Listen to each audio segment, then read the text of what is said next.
Assalamualaikum warahmatullahi wabarakatuh. Balik lagi dengan gue Irman dan selamat datang kembali di Chemistry, cerita mistis para pendaki. Apa kabar kalian hari ini? Semoga sehat-sehat selalu, dilancarkan rezekinya, dan selalu dalam lindungan Tuhan Yang Maha Esa.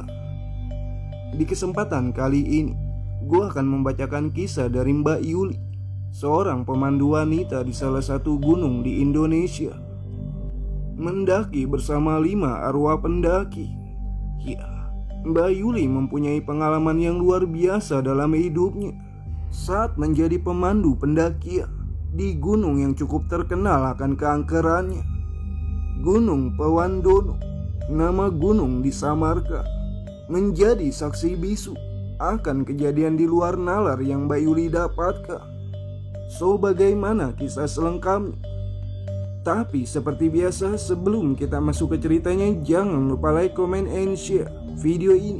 Subrek, nyalain juga lonceng notifikasinya supaya kalian gak ketinggalan cerita-cerita selanjutnya.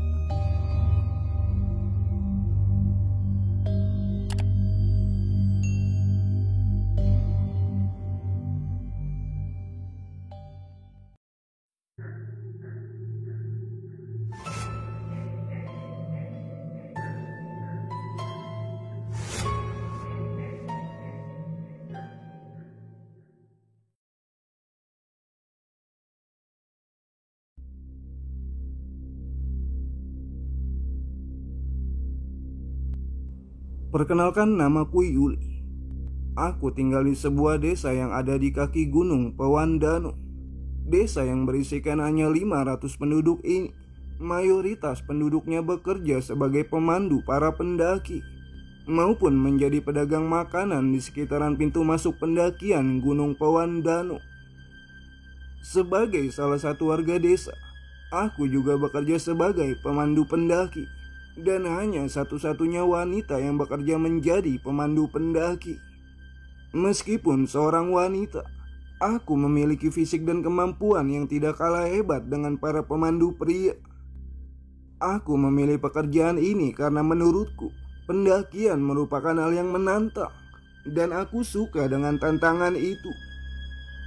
Di setiap 2 hari, aku pasti mendapat kebahagiaan untuk menemani pendaki yang akan naik Gunung Pawandono, karena gunung ini merupakan salah satu gunung yang tinggi di Indonesia dan terkenal akan kemistisannya.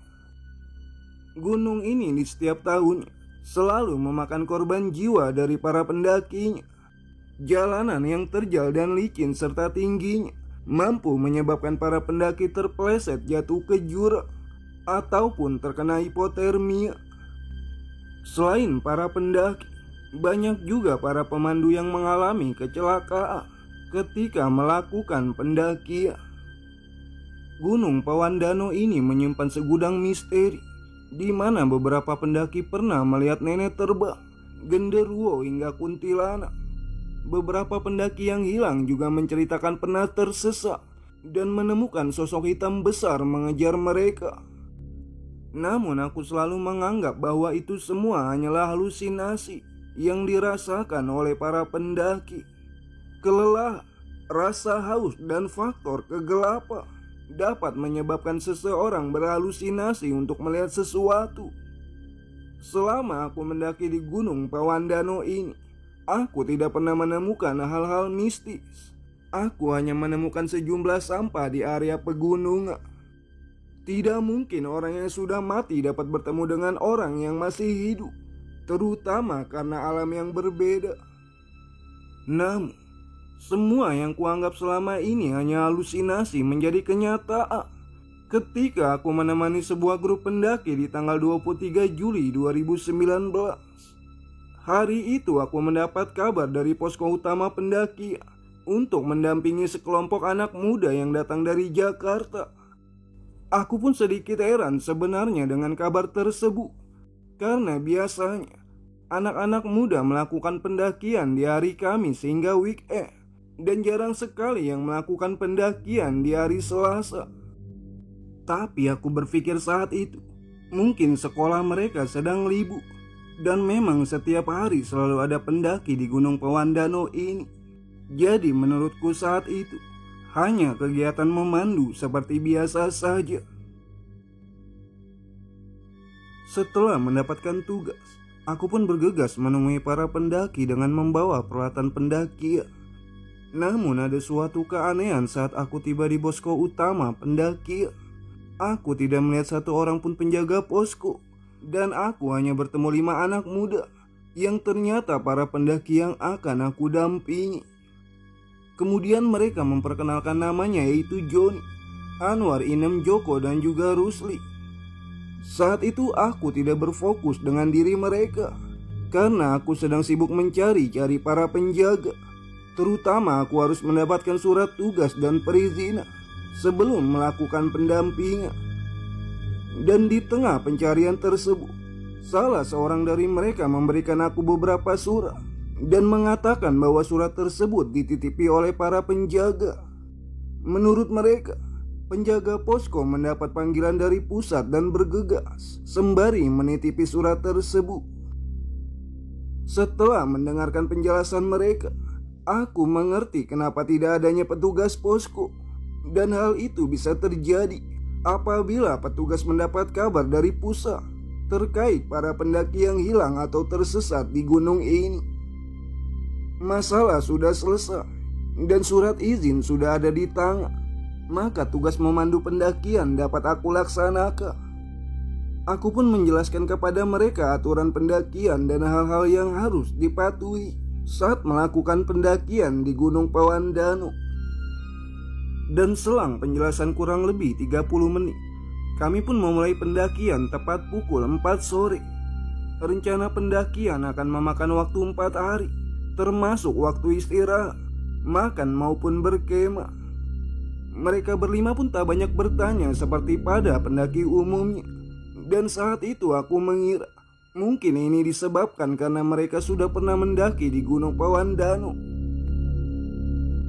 Sebagai pemandu, saya memimpin arah pendakian sembari sesekali memastikan pendaki tak ada yang tertinggal. Hal ini merupakan tugas utama dari pemandu pendakian. Dan setelah mendaki beberapa waktu, tanpa terasa kami telah mendaki selama 2 jam. Dan waktu di jam tangan saya sudah menunjukkan pukul 6 sore. Saya pun memutuskan untuk menghentikan pendakian ini karena hari sudah malam dan mendirikan kemah di tempat tersebut. Dan di saat saya telah selesai mendirikan kemah saya melihat bahwa kelima pendaki tersebut sedang berjalan ke arah kegelapan hutan.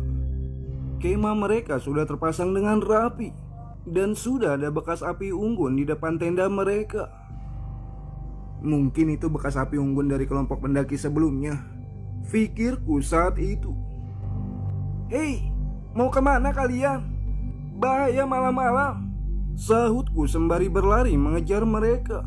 Namun tak ada satupun dari mereka berlima yang merespon ucapanku. Mereka tetap berjalan ke arah kegelapan hutan, dan saya masih berusaha mengejar mereka. Meskipun saya berlari cukup cepat, tapi rasanya aku tidak bisa mengejar mereka yang hanya berjalan. Aku pun terus berteriak dan berlari mengejar mereka. Serta tanpa aku sadari, aku telah keluar dari jalur pendakian resmi Gunung Pawandano. Aku tidak mendapatkan hasil signifikan, dan justru aku malah kehilangan jejak mereka. Dasar anak-anak nakal. Nanti kalau kenapa-napa, bahaya tahu. Nggak tahu apa kalau di sini angker. Teriakku dengan keras melepas kekesalan. Tapi ada suara yang tidak tahu asal suaranya menjawab teriakanku. Sekejap bulu kuduku merinding dan angin berembus kencang ke arahku. Suara itu begitu mengejutkanku. Namun aku masih berpikir positif. Saat itu aku menduga bahwa ini merupakan ulah mereka berlima yang hendak mengerjaiku.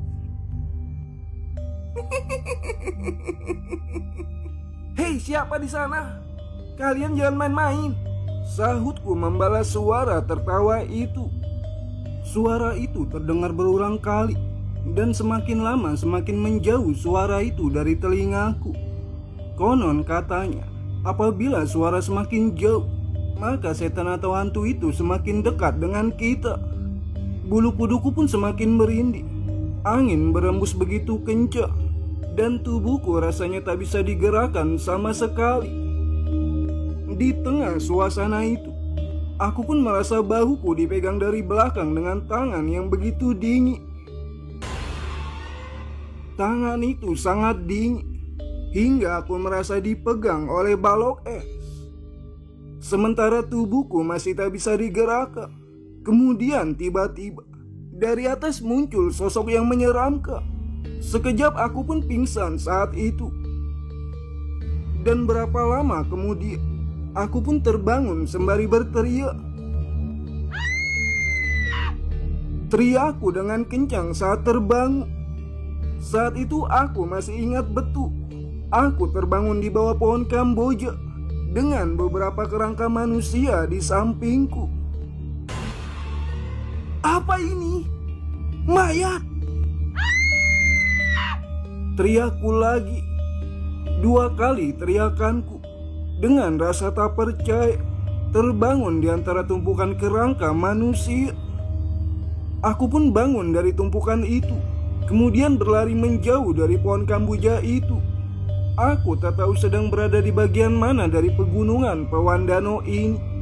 Meskipun telah berulang kali mendaki gunung ini, aku tidak mengenali wilayah saat itu.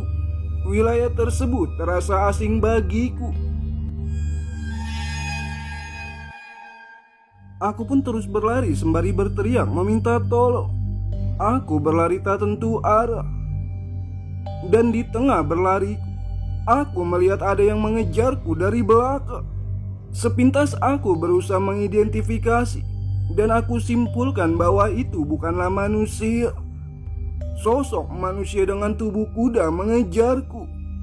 Aku pun terus berlari sekuat tenaga, hingga tak sempat melihat wajahnya dengan jelas. Secara logika, tak mungkin ada kuda di pendakian gunung ini. Jadi tak perlu aku harus memastikan dengan jelas wajah sosok tersebut. Dan di saat ku berlari, tanpa sadar aku menemukan sebuah goa. Kemudian aku masuk ke dalamnya. Selang beberapa lama bersembunyi di dalam goa, aku tidak mendengar lagi maupun melihat sosok tersebut. Dan saat aku hendak keluar, aku melihat ada sebuah tulisan di dinding goa. Tulisannya adalah, "Pertualangan tidak akan pernah henti bersama 5 sahabat sejati." Tertanda Joni Anwar Inem Joko dan Rusli, 1958. Pada awalnya aku mengira bahwa ini tulisan mereka. Namun aku terkejut saat melihat tanggal di akhir tulisan, yaitu 1958. Mereka kan masih sekitar 20 tahunan. Masa tahunnya 1958? Pasti ini ulah mereka juga untuk mengerjaiku, pikirku saat itu. Kemudian aku keluar dari gua tersebut, lalu melanjutkan mencari jalur pendakian resmi serta kelima anggota pendakiku tersebut. Dan di saat aku melakukan pencarian, tiba-tiba aku merasa lelah sekali dan tidak lama kemudian terjatuh pingsan. Aku masih ingat betul saat itu aku mencium bau bunga melati yang begitu menyengat sebelum aku benar-benar tak sadarkan diri.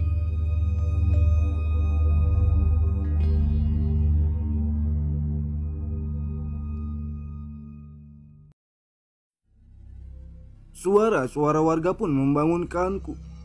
Aku melihat sejumlah warga sudah mengelilingiku, dan aku sudah berada di posko pendakian 4. Menurut mereka, aku telah hilang selama 2 minggu, dan mereka telah mencariku sejak lama.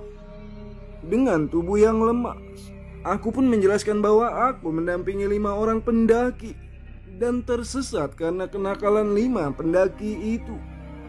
Para warga pun bingung dengan kata-kata aku. Kemudian aku menyebutkan nama 5 pendaki itu. Para warga yang merupakan pemandu juga mengatakan bahwa tidak ada 5 pendaki.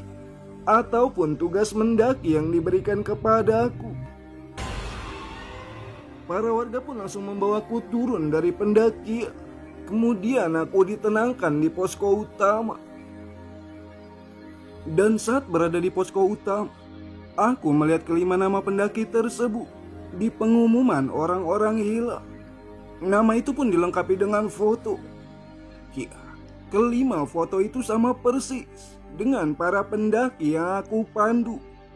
Mereka ternyata telah hilang sejak tahun 1958 dan belum ditemukan hingga saat ini. Menurut para warga dan tetua desa, kejadian halus yang aku alami disebabkan aku mendaki saat datang bulan, dan itu merupakan hal yang tidak diperbolehkan. Kemudian para warga pun mengadakan doa bersama untuk kelima orang yang hilang sejak lama itu. Sekian kisah nyataku di Gunung Pawandano beberapa tahun silam. Dan hingga saat ini, kejadian itu masih terus terngiang di kepalaku. Dan semenjak kejadian itu pula, aku baru percaya bahwa kejadian mistis itu benar-benar ada.